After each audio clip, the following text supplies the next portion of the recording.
ਨੂੰ ਸੰਬੋਧਨ ਹੈ, ਸਿੱਖਾਂ ਨੂੰ ਸੰਬੋਧਨ ਹੈ। ਯਾਰ ਮੀਤ ਸੁਨ ਸਾਜਨੋ ਬਿਨ ਹਰ ਛੂਟਨ ਨਾਹੀ।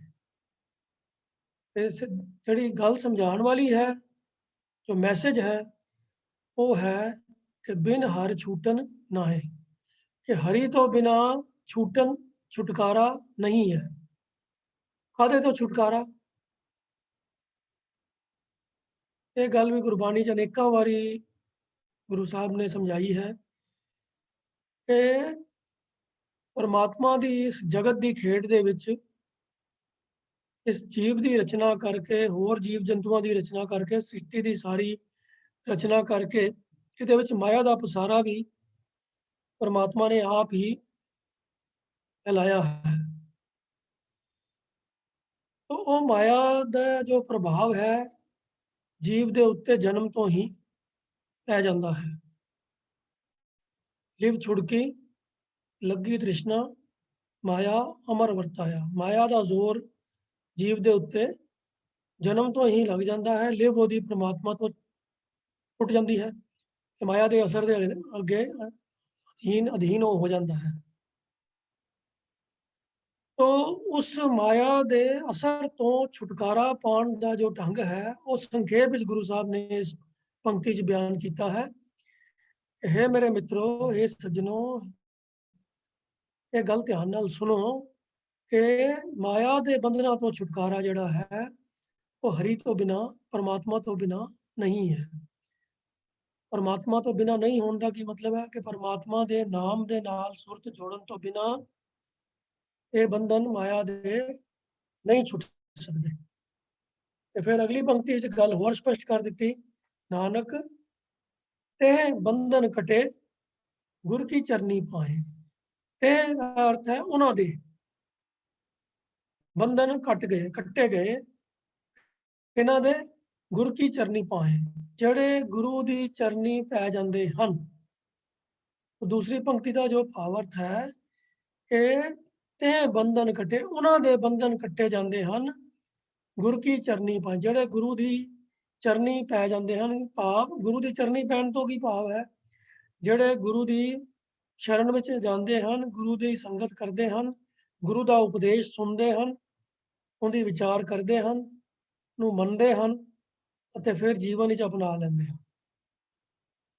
तो गुरु के चरनी पैन तो भाव ये नहीं है कि बस गुरु के अगे सीस निवाता तो चलो जी चरनी पै गए। कई लोगों के जीवन का ये हिस्सा बन जाता है आम तौर पर कि उन्होंने मत्था जरूर टेकना होता है।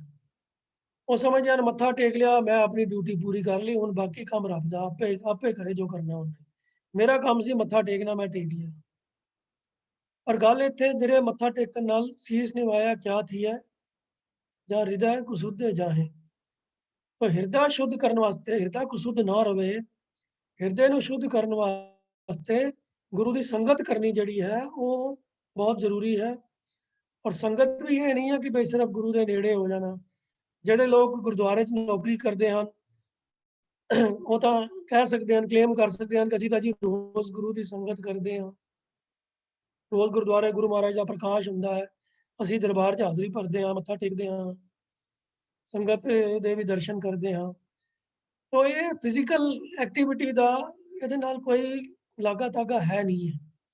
ਆਵਰਤ है गुरु की चरनी पैन तो गुरु की संगत विच गुरु के उपदेश नूं सुनना, समझना, विचारना, मन लैना ते जीवन विच अपना लेना।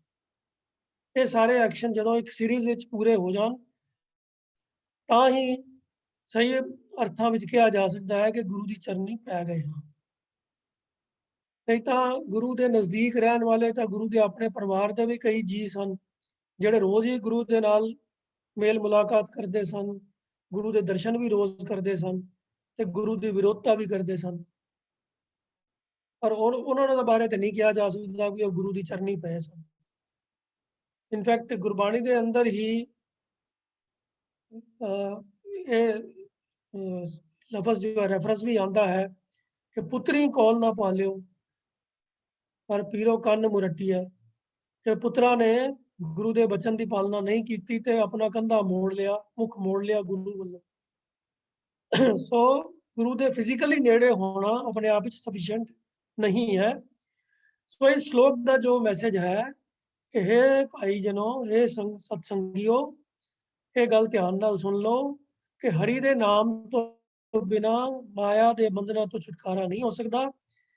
ਤੇ ਉਹਨਾਂ ਦੇ ਹੀ ਬੰਧਨ ਕੱਟਦੇ ਹਨ ਜਿਹੜੇ ਗੁਰੂ ਦੀ ਸ਼ਰਨ ਚ ਪੈ ਜਾਂਦੇ ਹਨ, ਭਾਵ ਜਿਹੜੇ ਗੁਰੂ ਦੇ ਉਪਦੇਸ਼ ਦੀ ਕਮਾਈ ਕਰਦੇ ਹਨ।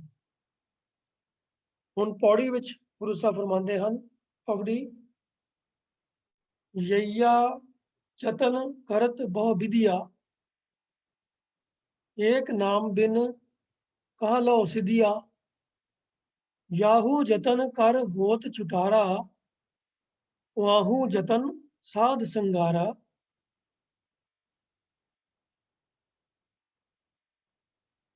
ये जो एक अंक पिया होया संगारा तो बाद ये गलत है, ये है नहीं है वैसे, ये हमें बाई मिस्टेक पै गया लगता है। तो संगारा तो बाद ना ही एक अंक है तो ना ही उत्थे पौड़ी खत्म होती है।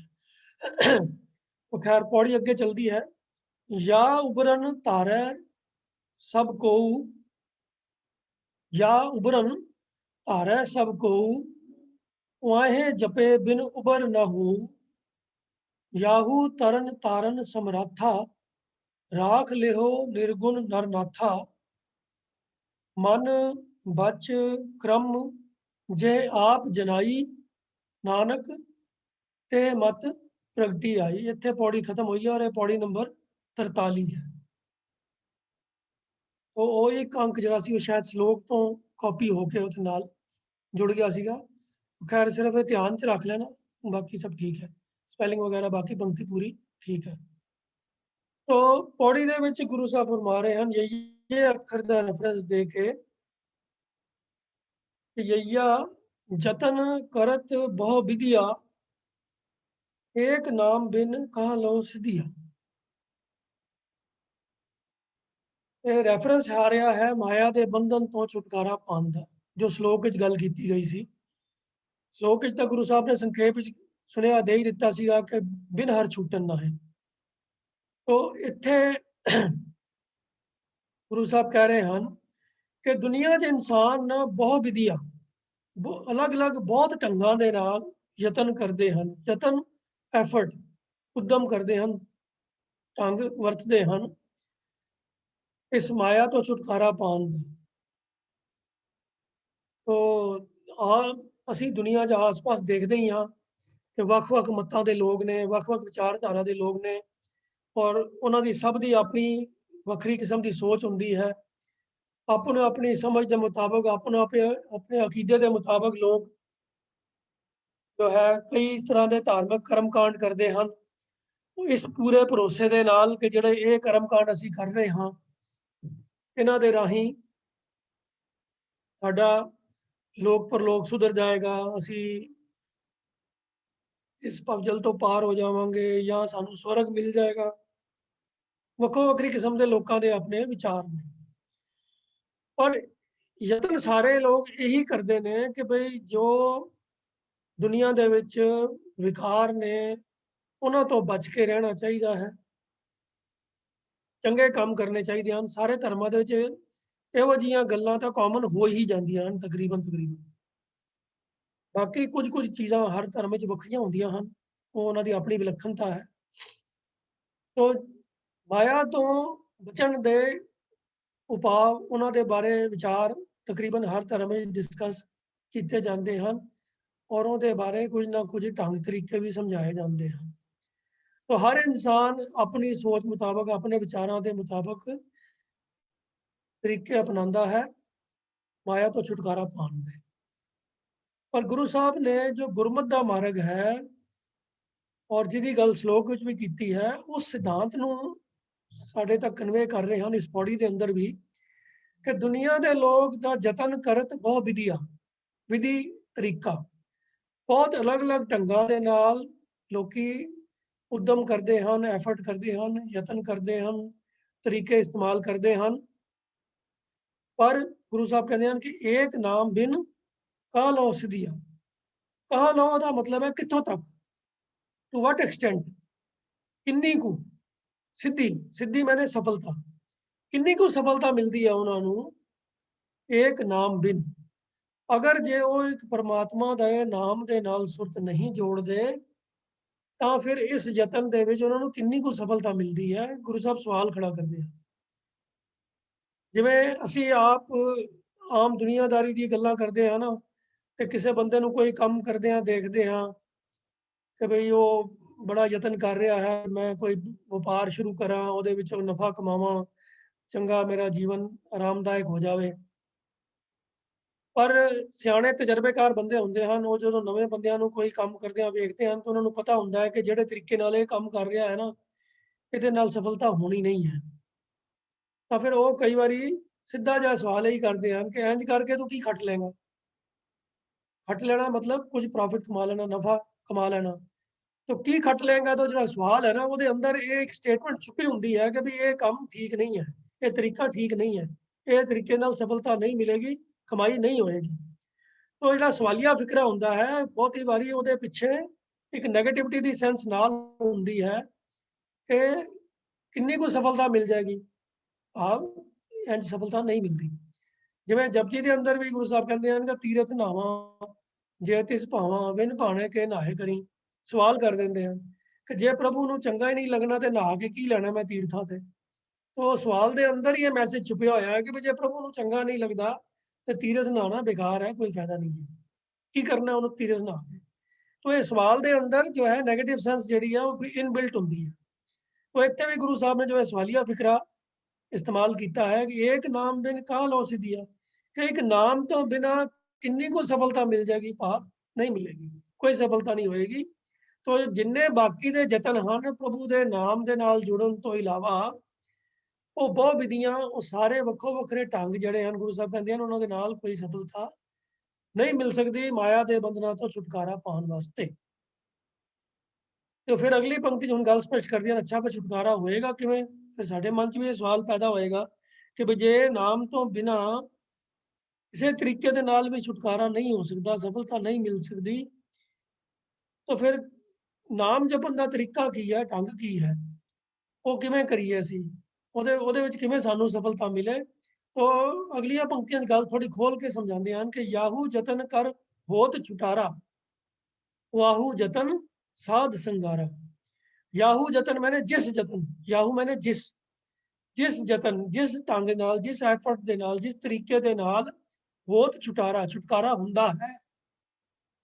गुरु साहब हुण गल अपनी शुरू कर रहे हैं कि जिस जतन दे नाल छुटकारा हो जाता है, अश्योरेंस दे रहे हैं, उन्होंने समझा रहे हैं पॉजिटिव गल कि जेड़े तरीके दे नाल माया दे बंधना तो छुटकारा हो जाता है, वाहू जतन साध संगारा, वो जतन, वो तरीका है साध संगारा, साध दा संग, पूरे गुरु दी संगत, सच्चे गुरु दी संगत।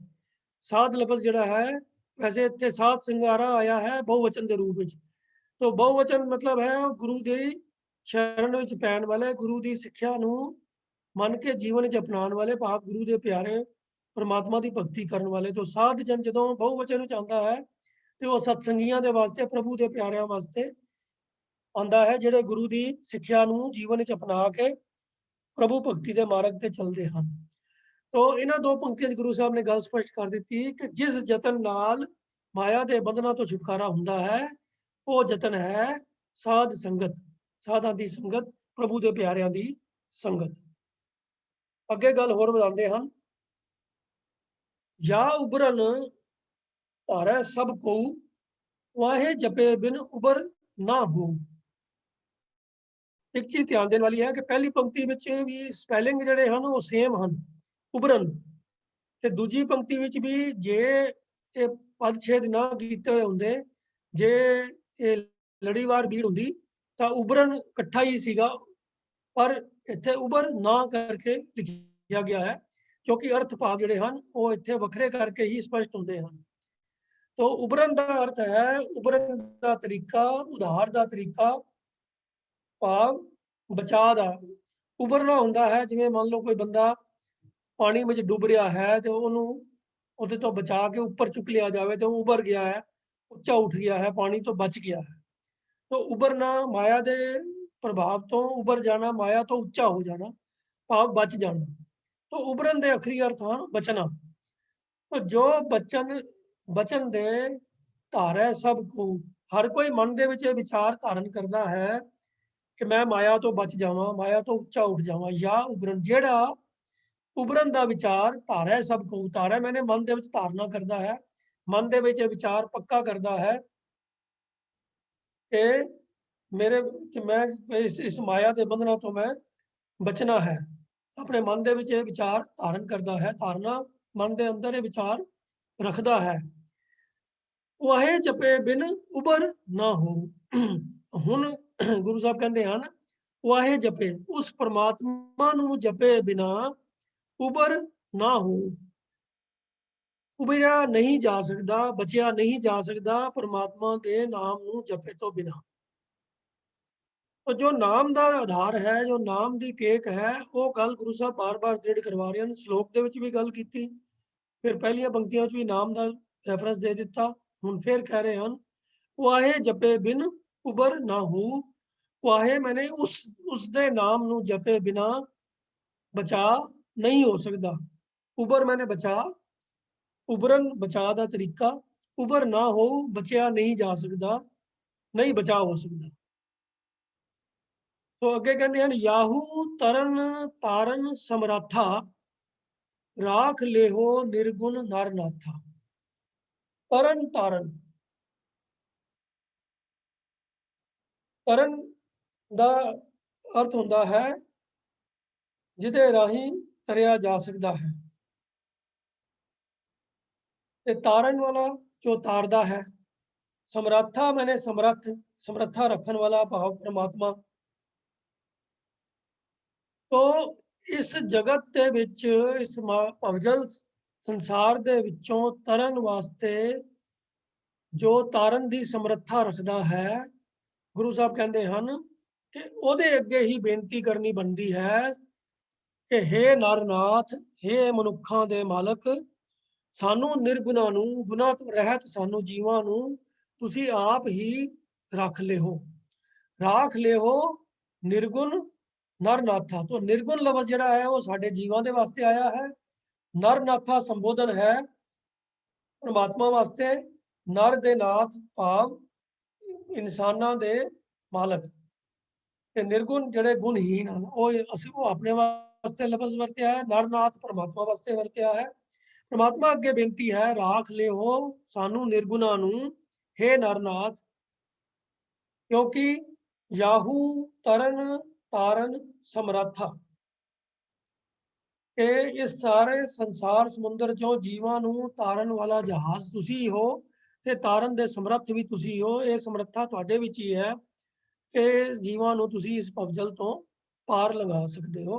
इसलिए तुहाडे अगे बेनती है कि सानू तुसी गुणहीनां नू अपनी कृपा करके रख लेवो, बचा लेवो। आखिरी पंक्तियां च फिर गुरु साहब फरमाते हैं कि मन बच क्रम जे आप जनाई, नानक तेह मत प्रगटी आई। सो जीवां दा तां फर्ज है परमात्मा दे दर ते उत्ते अरदास करनी कि बख्श लो, रख लो, सानू आप बचा लो। पर जिन्हां जिन्हां दे उत्ते कृपा करके प्रभु आप बख्शिश करता है, आप सोझी बख्शता है, उन्हां दा जीवन उच्चा सुच्चा हो जाता है, वो फिर माया के प्रभाव तो उच्चे हो जाते हैं। तो गुरु साहब कहते हैं कि अरदास करनी तो साडा फर्ज है, पर अरदास नूं सुन के जिन्हां दे उत्ते उस परमात्मा की बख्शिश हो जाती है, तो फिर जिन्हां दे उत्ते प्रभु परमात्मा ऐसी सूझ पैदा कर देता है कि आप जना देता है, उन्होंने ये सोझी दे देता है मन बचन ते कर्म दे राही। जिन्हां दे मन बचना ते कर्मां दे विच ये सोझी परमात्मा आप बख्श देता है कि माया दे प्रभाव तो, माया दे मोह तो किवें बचा करना है। उन्हां दी मत फिर जिहड़ी है वो प्रगट तौर दे उत्ते उजली हो जाती है। सारी दुनिया नूं ये गल प्रगट तौर ते समझ आ जाती है कि इन्हां दा जीवन माया दे प्रभाव तो उच्चा है, पर यह हुंदा प्रभु की बख्शिश दे नाल ही है। तो राख लिओ निर्गुण नर नाथा, ये अरदास असी निर्गुणा ने, गुणहीना ने परमात्मा के अगे ਜੋ ਸਭ ਜੀਵਾਂ ਦਾ ਮਾਲਕ ਹੈ, ਉਹਦੇ ਅੱਗੇ ਅਸੀਂ ਕਰਨੀ ਹੈ। ਪਰ ਜਿਹਨੂੰ ਉਹ ਆਪ ਜਿਨ੍ਹਾਂ ਨੂੰ ਉਹ ਆਪ ਜਨਾਂਦਾ ਹੈ, ਜੇ ਆਪ ਜਨਾਈ, ਜਿਨ੍ਹਾਂ ਨੂੰ ਇਹ ਆਪ ਸੋਝੀ ਬਖਸ਼ਦਾ ਹੈ, ਉਹਨਾਂ ਦੇ ਮਨ, ਬਚਨ ਤੇ ਕਰਮ, ਮਨ ਦੇ ਵਿੱਚ ਵਿਚਾਰ ਵੀ ਉੱਚੇ ਹੋ ਜਾਂਦੇ ਹਨ ਮਾਇਆ ਤੋਂ, ਉਹਨਾਂ ਦੇ ਬਚਨਾਂ ਦੇ ਵਿੱਚ ਵੀ ਮਾਇਆ ਦਾ ਕੋਈ ਮੋਹ ਨਹੀਂ ਹੁੰਦਾ, ਉਹਨਾਂ ਦੇ ਕਰਮਾਂ ਦੇ ਵਿੱਚ ਵੀ ਮਾਇਆ ਦੇ ਮੋਹ ਵਾਲੀ ਕੋਈ ਗੱਲ ਨਹੀਂ ਹੁੰਦੀ।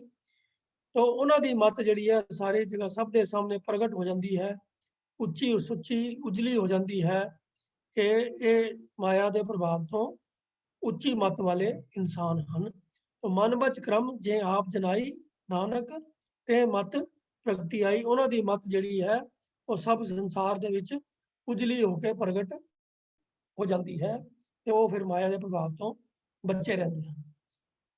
ਅਗਲੀ ਪੌੜੀ ਦੇ ਨਾਲ ਜੋ ਸ਼ਲੋਕ ਹੈ, पौड़ी नंबर 44 ਦੇ ਨਾਲ ਸ਼ਲੋਕ, रोष न काहू संग करो, अपन आप विचार, होए निमाणा जग रहो, नानक नदरी पार।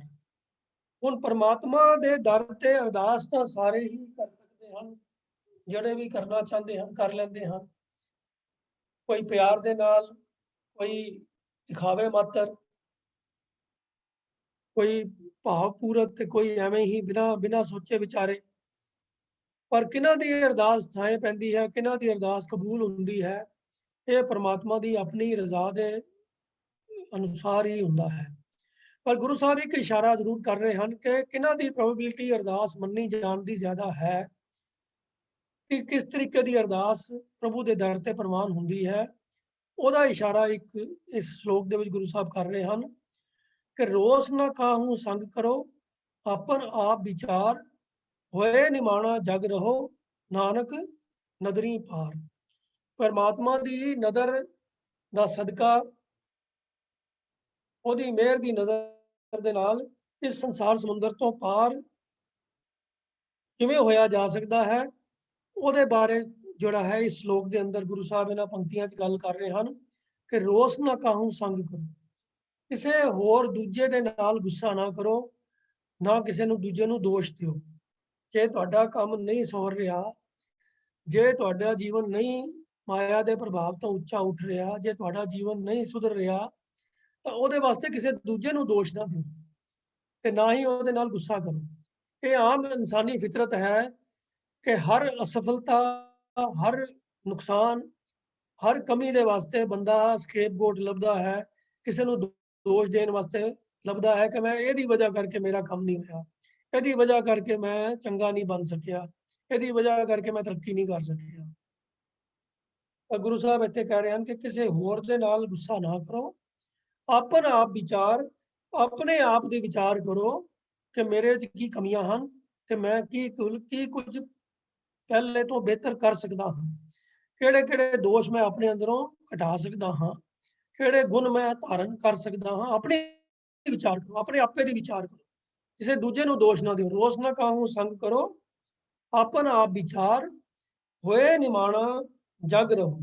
ਨਿਮਾਣੇ ਦਾ ਭਾਵ ਹੁੰਦਾ ਹੈ ਨਿਮਰਤਾ ਦੇ ਸੁਭਾਅ ਵਾਲਾ, ਹੰਕਾਰ ਤੋਂ ਰਹਿਤ, ਹਉਮੈ ਦਾ ਤਿਆਗ ਕਰਨ ਵਾਲਾ ਨਿਮਾਣਾ, ਜਿਹਦੇ ਅੰਦਰ ਮਾਨ ਹੰਕਾਰ ਨਾ ਹੋਵੇ, ਨਿਮਰਤਾ ਦਾ ਭਾਵ ਹੋਵੇ। ਹੋਏ ਨਿਮਾਣਾ ਜਗ ਰਹੋ, ਨਾਨਕ ਨਦਰੀ ਪਾਰ।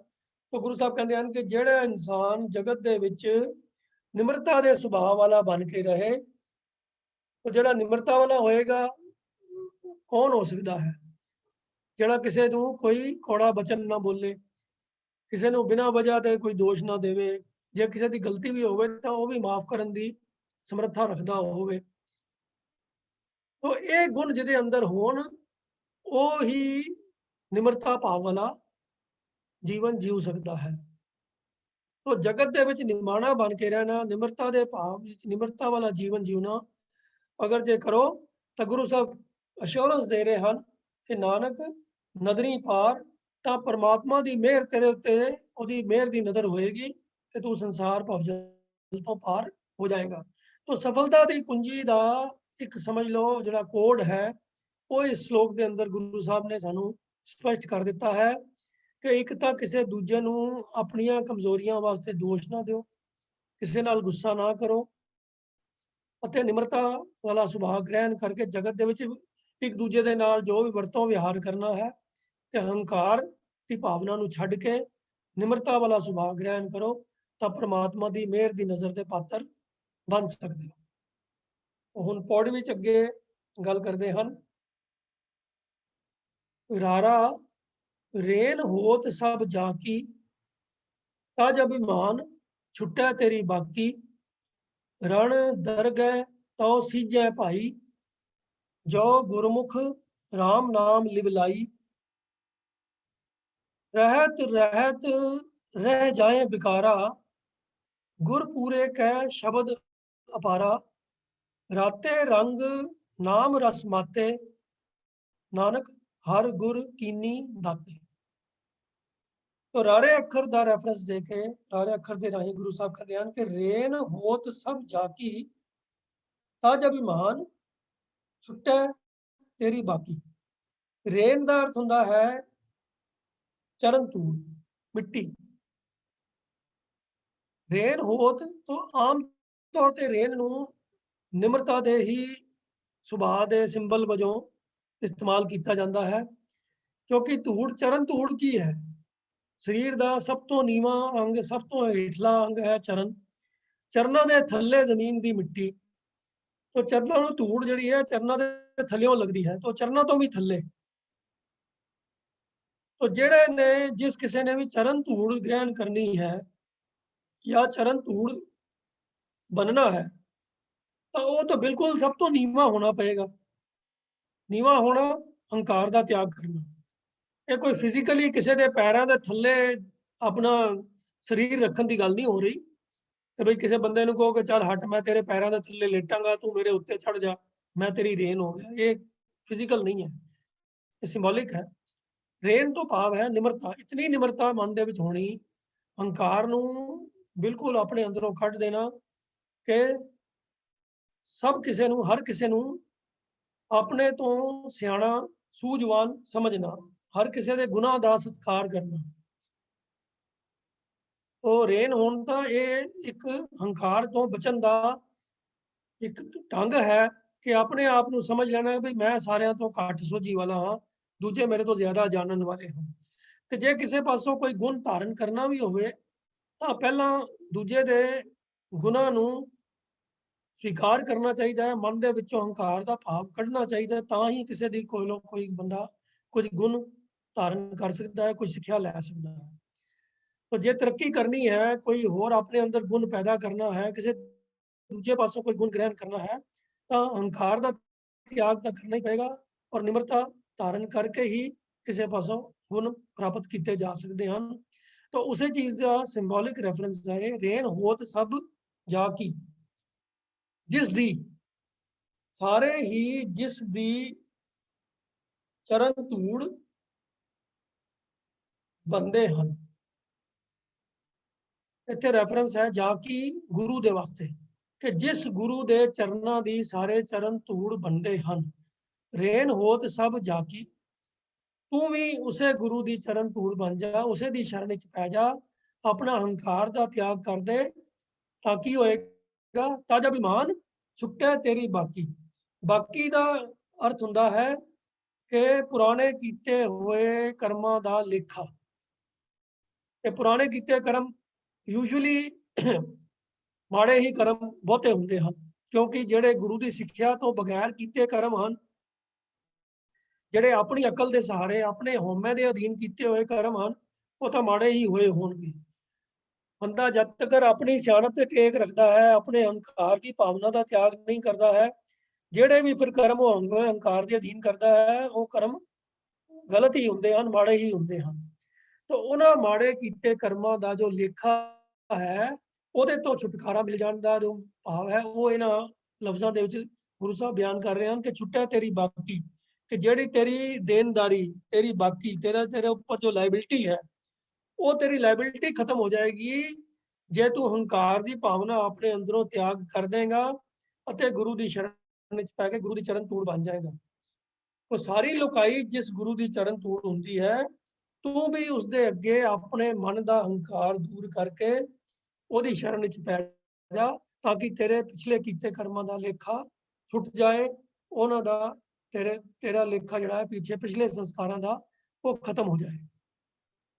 तो ये वास्ते सब तो पहले जरूरी है हंकार का त्याग करना, तज अभिमान छुट्टिया तेरी बाकी। अगे फिर गुरु साहब कहते हैं कि रन दरगह तो सीजै भाई, जो गुरमुख राम नाम लिव लाई।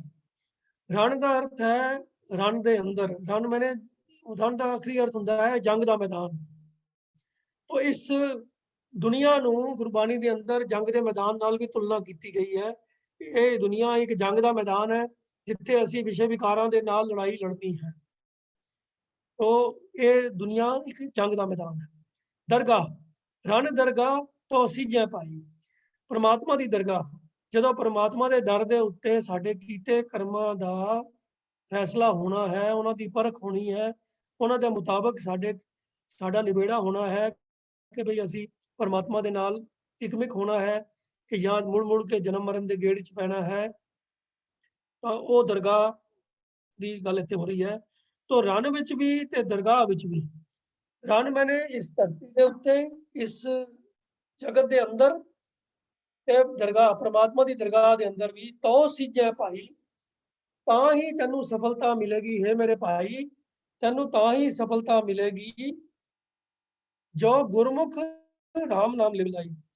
जे तू गुरु की शरण च पै के गुरमुख होके गुरु के सन्मुख होके राम नाम लिव लाई, पूरे गुरु की सिक्ख्या लैके उहदी शरण च पै के परमात्मा के नाम के नाल अपनी सुरत नू जोड़ेगा, तां ही तैनू सफलता मिलेगी। सीजे का भाव है सफलता प्राप्त करनी, सफल हो जाना। तो इस जगत के विच भी ते परमात्मा की दरगाह के विच भी तू तां ही सफल गिनिया जाएगा जे तू गुरु की शरण च पै के परमात्मा के नाम के नाल सुरत नू जोड़ेगा। रण दरगह तो सीजै भाई, जो गुरमुख राम नाम लिव लाई। गुरमुख तो भाव है गुरु के सन्मुख होना, भाव गुरु की संगत, गुरु की शरण च पैना। अगे गुरु साहब कहते हैं रहत रहत रह जाए भिखारा। इस पंक्ति के अर्थां के बारे विद्वानां दे विच मतभेद है। तो दर्पण दे विच जो अर्थ किए गए हैं वो इस तरह हैं कि जे गुरु के शरण च पै जाएगा तो गुरु के शब्द के नाल जुड़िया विकार जिहड़े हैं वो सहजे सहजे दूर हो जाएंगे। गुरपूरे का शब्द अपारा रहत रहत रह जाए भिखारा। इस तरीके नाल अर्थ किए गए हैं कि पूरे गुरु के शब्द के नाल जुड़ के बेअंत विकार जिहड़े हैं सहजे सहजे दूर हो जाते हैं। पर प्रोफैसर हरबंस सिंह जी ने गुरबाणी की अंदरली जो गवाही है होर पंक्तियां जिमें जिमें ये लफज वरते गए हैं उन्होंने दे रैफरेंस के नाल जो ये अर्थ किए हैं वो हैं रहत रहत के अर्थ हैं रहनी रहन, कि जो गुरु के वलों जीवन जाच की सिक्ख्या की गई है। रहत का भाव जीवन जाच, ते रहत रहत का भाव है जीवन जीवन दी जाच नू कमाना, उसके जीवन जुगत की कमाई। ते रह जिहड़ा हाए नू सियारे नाल है ਉਹਦੇ अर्थ हैं रह जाना या घट जाना या मुक जाना। तो उन्होंने कुछ एक मिसालां भी दित्तियां हैं ते जे मैं एक मिनट जरा जे शेयरिंग करा, तुसीं जरा ਇਹਦੀ बंद करो। मैं ਜਿਹੜਾ प्रोफैसर हरबंस सिंह ਦੀ जो टीका है ਉਹਦੇ ਵਿੱਚ ਉਹਨਾਂ ਨੇ जो ਇਹਦੇ एग्जाम्पल दित्तियां ने, पंक्तियां प्रमाण दिते हैं रहत रहत दे और रहन दे, वो मैं डिस्प्ले कराने चाहांगा।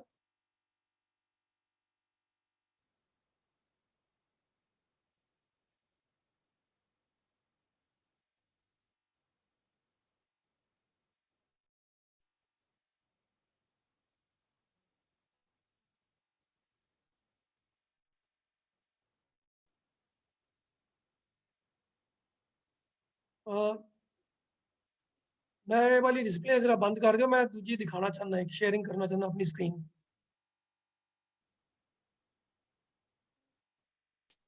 माफी चाहना जी, मैं हाँ जी, तो रहत रहत जड़ा जिवें देखो रारा रारा हाहा तत्ता मुक्ता है जिथे हाहा, ਉਹਦੇ ਗੁਰੂ ਗ੍ਰੰਥ ਸਾਹਿਬ ਦੇ ਅੰਦਰ ਪੰਨਾ 269 ਦੇ ਉੱਤੇ ਜਿਵੇਂ ਸੁਖਮਨੀ ਸਾਹਿਬ ਦੇ ਅੰਦਰ ਆਇਆ ਹੈ ਰਹਿਤ ਅਵਰ ਕਛ ਅਵਰ ਕਮਾਵਤ मन नहीं प्रीत मुखों गंढ लावत। तो इतने रहत के स्पैलिंग रारा हाहा ते तत्ता हाहा मुक्ता है। ਇਸੇ ਤਰ੍ਹਾਂ ਹੀ ਪੰਨਾ 327 ਦੇ ਉੱਪਰ ਆਇਆ ਹੈ, ਐਸੀ ਰਹਿਤ ਰਹੋ ਹਰ ਪਾਸਾ। ਉੱਥੇ ਵੀ ਹਾ ਮੁਕਤਾ ਹੈ ਔਰ ਰਹਿਤ ਜਿਹੜਾ ਹੈ ਉਹ ਰਹਿਣੀ ਦੇ ਅਰਥਾਂ ਦੇ ਵਿੱਚ ਇਸਤੇਮਾਲ ਹੋਇਆ ਹੈ। ਪਰ ਜਦੋਂ ਬਗੈਰ ਵਾਲੇ ਅਰਥਾਂ ਦੇ ਵਿੱਚ ਆਉਂਦਾ ਹੈ, ਬਿਨਾਂ ਵਾਲੇ ਅਰਥਾਂ 'ਚ ਆਉਂਦਾ ਹੈ, ਉਦੋਂ ਹਾਹੇ ਨੂੰ ਸਿਆਰੀ ਨਾਲ ਆਉਂਦਾ ਹੈ। ਜਿਵੇਂ ਅਗਲੀਆਂ ਪੰਕਤੀਆਂ ਨੇ, ਰੋਗ ਰਹਿਤ ਮੇਰਾ ਸਤਿਗੁਰ ਜੋਗੀ, ਕਿ ਵੀ ਰੋਗ ਤੋਂ ਬਿਨਾਂ ਮੇਰਾ ਸਤਿਗੁਰ ਜੋਗੀ ਜਿਹੜਾ ਹੈ ਉਹ ਰੋਗਾਂ ਤੋਂ ਰਹਿਤ ਹੈ। ਇਸੇ ਤਰ੍ਹਾਂ ਹੀ ਰਹਿਤ ਵਿਕਾਰ ਅਲਪ ਮਾਇਆ ਤੇ ਅਹੰਗ ਬੁੱਧ ਬਿਖ ਤਿਆਗੀ, ਕਿ ਵਿਕਾਰਾਂ ਤੋਂ, ਮਾਇਆ ਦੇ ਅਲਪ ਦੇ ਵਿਕਾਰਾਂ ਤੋਂ ਰਹਿਤ ਜਿਹੜਾ ਹੈ, ਜੇ ਮਾਇਆ ਅਹੰਗ ਬੁੱਧ ਹੰਕਾਰ ਦੀ ਜ਼ਹਿਰ ਤਿਆਗੀ ਜਾਵੇ ਤੇ। ਨਵੰਤ ਦਵਾਰ ਭੀਤ ਰਹਿਤੰਗ ਥਾਏ ਰੂਪ ਅਸਤੰਭਨੰ, तो ਉੱਥੇ ਵੀ ਰਹਿਤੰਗ ਹਾਹੇ ਨੂੰ ਸਿਆਰੀ ਦੇ ਨਾਲ ਹੈ। ਸੋ ਇੱਥੋਂ ਇਹ ਗੱਲ ਸਪਸ਼ਟ ਹੁੰਦੀ ਹੈ ਕਿ ਰਹਿਤ ਹਾਹੇ ਨੂੰ ਸਿਆਰੀ ਨਾਲ ਜਿਹੜਾ ਲਫ਼ਜ਼ ਆਉਂਦਾ ਹੈ, ਉੱਥੇ ਉਹਦਾ ਅਰਥ ਹੁੰਦਾ ਹੈ ਬਿਨਾਂ, ਘਟ ਜਾਣਾ, ਰੁਕ ਜਾਣਾ, ਖਤਮ ਹੋ ਜਾਣਾ। ਤੇ ਜਿੱਥੇ ਰਹਿਤ ਹਾਹਾ ਮੁਕਤਾ ਆਉਂਦਾ ਹੈ, ਉਹਦਾ ਅਰਥ ਰਹਿਣੀ ਤੋਂ ਹੁੰਦਾ ਹੈ, ਜੋ ਜੀਵਨ ਦੀ ਜਾਂਚ ਹੈ, ਰਹਿਣੀ ਰਹਿਤ ਹੈ। तो इस सेंस ਦੇ ਨਾਲ ਜੋ ਹੈ ਫਿਰ ਜੋ ਅਰਥ ਬਣਦੇ ਹਨ ਕਿ ਰਹਿਤ ਰਹਿਤ ਰਹਿ ਜਾਏ ਵਿਕਾਰਾ। ਹੁਣ ਡਿਸਪਲੇ ਕਰਾ ਦਿਓ ਜੀ।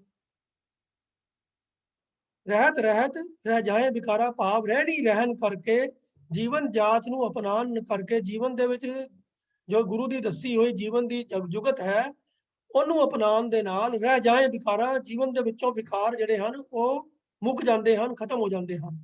ਤੇ ਉਹ ਕੀ ਰਹਿਤ ਹੈਗੀ ਹੈ? ਗੁਰਪੂਰੇ ਕਾ ਸ਼ਬਦ ਅਪਾਰਾ, ਗੁਰਪੂਰੇ ਦੇ ਸ਼ਬਦ ਦੁਆਰਾ ਜਿਹੜੀ ਰਹਿਤ ਮਿਲਦੀ ਹੈ, ਜੋ ਜੀਵਨ ਜਾਚ ਮਿਲਦੀ ਹੈ, ਉਹਦੇ ਰਾਹੀਂ ਜੀਵਨ ਜੀਵਿਆਂ ਉਸ ਰਹਿਤ ਨੂੰ ਅਪਣਾਇਆ, ਜੀਵਨ ਦੇ ਵਿੱਚੋਂ ਵਿਕਾਰ ਜਿਹੜੇ ਹਨ ਉਹ ਮੁੱਕ ਜਾਂਦੇ ਹਨ। ਸੋ ਭਾਵ ਅਰਥ ਇਹ ਹੈ ਕਿ ਗੁਰੂ ਦੀ ਸਿੱਖਿਆ ਨੂੰ ਅਗਰ ਜੀਵਨ ਦੇ ਵਿੱਚ ਅਪਣਾ ਲਿਆ ਜਾਵੇ ਤਾਂ ਜੀਵਨ ਦੇ ਵਿੱਚੋਂ ਵਿਕਾਰ ਨਿਕਲ ਜਾਂਦੇ ਹਨ, ਜੀਵਨ ਨਿਰਮਲ ਹੋ ਜਾਂਦਾ ਹੈ, ਜੀਵਨ ਉੱਚਾ ਸੁੱਚਾ ਹੋ ਜਾਂਦਾ ਹੈ। तो अंतली पंक्तियां फिर गुरु साहब फरमाते हैं कि राते रंग नाम रस माते नानक हर गुर कीनी दाते। तो गुरु ने ये दात बख्शिश की है जिहदे सदका ਜਿਹੜੇ ਬੰਦੇ ਉਸ ਪ੍ਰਮਾਤਮਾ ਦੇ ਨਾਮ ਦੇ ਰਸ ਦੇ ਵਿੱਚ ਮਾਤੇ ਮਸਤ ਹੋ ਜਾਂਦੇ ਹਨ, ਉਹਦੇ ਰੰਗ ਦੇ ਵਿੱਚ ਰੰਗੇ ਜਾਂਦੇ ਹਨ, ਉਹਦੇ ਪਿਆਰ ਦੇ ਵਿੱਚ ਭਿੱਜ ਜਾਂਦੇ ਹਨ, ਉਹਦੇ ਸਵਾਦ ਦੇ ਵਿੱਚ ਮਸਤ ਹੋ ਜਾਂਦੇ ਹਨ, ਤੇ ਫਿਰ ਉਹ ਦੂਜਿਆਂ ਦੇ ਨਾਲ ਰੋਸ ਕਰਨ ਦੀ ਥਾਂ, ਦੂਜਿਆਂ ਨੂੰ ਦੋਸ਼ ਦੇਣ ਦੀ ਥਾਂ ਆਪਣਾ ਸੁਧਾਰ ਕਰਦੇ ਹਨ। ਉਹ ਕਿਸੇ ਨਾਲ ਰੋਸ ਨਹੀਂ ਕਰਦੇ, ਕਿਸੇ ਦੇ ਦੋਸ਼ ਨਹੀਂ ਕੱਢਦੇ, ਬਲਕਿ ਆਪਣਾ ਜੀਵਨ ਸੁਧਾਰ ਲੈਂਦੇ ਹਨ। ਆਪਣੇ ਜੀਵਨ ਦੇ ਅੰਦਰ ਜੋ ਗੁਰੂ ਦੇ ਸ਼ਬਦ ਦੇ ਦੁਆਰਾ ਜੋ ਰਹਿਣੀ ਰਹਿਤ ਦੀ ਸਿੱਖਿਆ ਮਿਲਦੀ ਹੈ, ਉਹ ਰਹਿਣੀ ਜਿਉਂਦੇ ਹਨ, ਉਹਦੇ ਮੁਤਾਬਕ ਜੀਵਨ ਬਤੀਤ ਕਰਦੇ ਹਨ।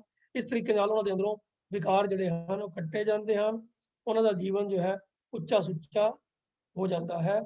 तो इस तरीके दे नाल वो जो श्लोक विच गल कीती सी कि होए निमाणा जग रहो नानक नदरी पार, वो इस तरीके नाल वो हंकार का त्याग करके निमाणे होके निमरता वाला सुभाव वाला जीवन जी के परमात्मा की मेहर बख्शिश के पात्र बन जाते हैं।